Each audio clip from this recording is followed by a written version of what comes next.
Dans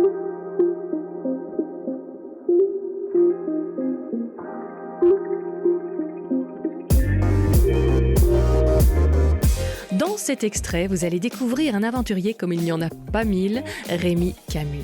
Ancien maître d'hôtel, un livre trouvé au hasard dans une brocante et qui racontait l'histoire d'un fou qui a traversé l'Amérique du Nord au Sud en courant, a scellé son destin. Si l'auteur l'a fait, s'est dit Rémi, pourquoi pas moi ?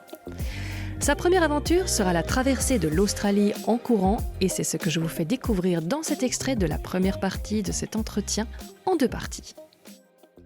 Et le mec il disait j'étais en train de conduire, j'ai tourné la tête, je t'ai bien vu, puis j'ai continué.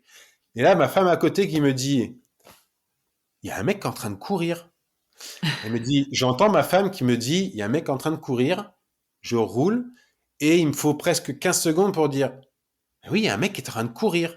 De prendre conscience que nous, on est dans une voiture avec la clim à fond, et il fait 30 degrés dans la voiture, que dehors, il fait 50, et il me dit, et là, le temps que ça monte à mon cerveau, que je ralentisse, que je fasse demi-tour, donc on a dû faire presque 2-3 bornes, de revenir et de vraiment constater qu'effectivement, il y a un mec qui est en train de courir dans le désert et de pouvoir discuter avec eux, etc.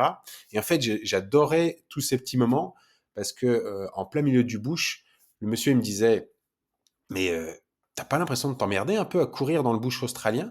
Je dis pourquoi? Il me dit, en fait, il n'y a rien à faire. Il y a que du sable, des arbustes, des animaux morts, etc.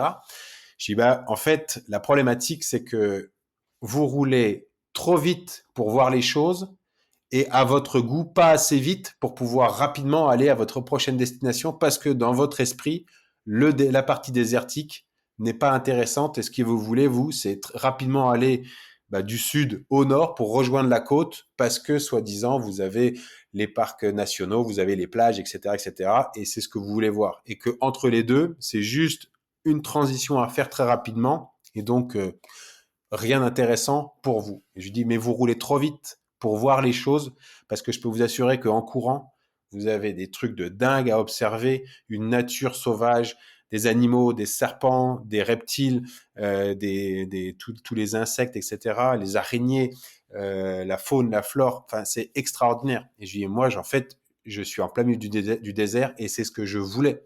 Partir de Melbourne, longer la Great Ocean Road, c'était très intéressant, c'était magnifique.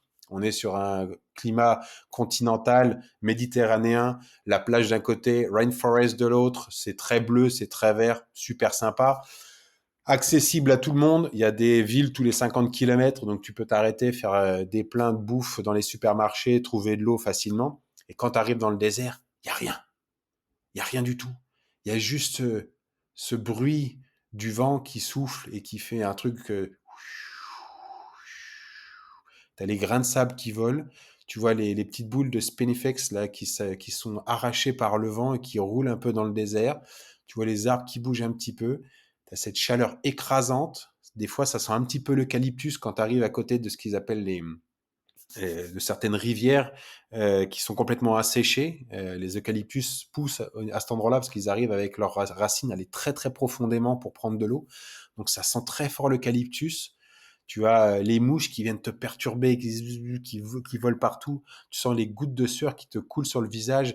Et je leur dis, moi, c'est ça que je voulais vivre. Je voulais vraiment en baver et me retrouver en plein milieu du bush australien. Et ce que j'ai appris à faire, c'était à vivre les choses au jour le jour et pleinement et de me dire, en fait, je suis bien là à cet endroit-là.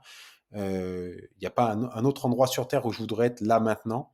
Et j'aimais beaucoup prendre des fois ce temps de m'asseoir assis au milieu de nulle part dans le désert, de fermer les yeux et juste de ressentir les choses et de me dire putain, on est trop bien. On est vraiment trop bien. Tu sens, tu vois, le vent chaud qui vient caresser tes poils, tu sens les petits grains de sable qui volent, qui viennent se loger et se mélanger à ta transpiration qui se colle un peu partout, qui se colle derrière les genoux. Tu vois, tu as le soleil qui est très brûlant, donc tu te protèges du soleil. Tu mets tes crèmes solaires pour éviter de brûler, etc.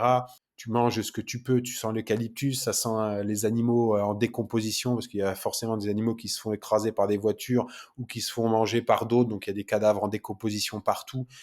Ça a une odeur quand même très particulière, le bush australien, et en fait, c'est ce que je voulais retrouver, en fait. Je voulais retrouver l'essence même de l'Australie et de me retrouver en plein milieu du bush, tout seul, confronté à mes propres peurs, à moi. Et quand les gens m'ont demandé quelle était ma vraie quête de l'Australie, est-ce que c'était une quête environnementale, est-ce que c'était une quête tournée vers l'environnement, l'écologie? Et je leur dis pas du tout. Même si j'étais sensible à ça, c'était pas quelque chose qui était vraiment en lien avec ce projet. C'était au début de faire une exploration, et une exploration très personnelle. J'avais besoin de découvrir Rémi, j'avais besoin de savoir qui j'étais au fond de moi, mes valeurs. Et toi, j'encourage plein de gens de pouvoir partir une semaine, 15 jours, 3 semaines, tout seul, partir faire le chemin, le chemin de Compostelle, peu importe, mais de vraiment se retrouver tout seul à marcher pendant des heures et de se poser des questions et d'en baver. C'est une thérapie qui est extraordinaire et bizarrement, on se rencontre soi-même et ça fait du bien, vraiment. Il y a, y a un Rémi qui est parti en Australie en octobre. Il y en a un qui est arrivé en 2012 et c'était pas du tout la même personne entre l'avant et l'après. J'ai rencontré une personne qui était tournée vers ses valeurs, très simple, authentique, qui était souriante, qui aimait aller vers les autres, qui aimait partager, échanger. Et même si tu le sais un petit peu parce que tu te connais, en fait, tu as besoin vraiment de te pousser dans ton retranchement pour le ressentir vraiment et te rendre compte de tout ça, de ce que tu es capable de faire.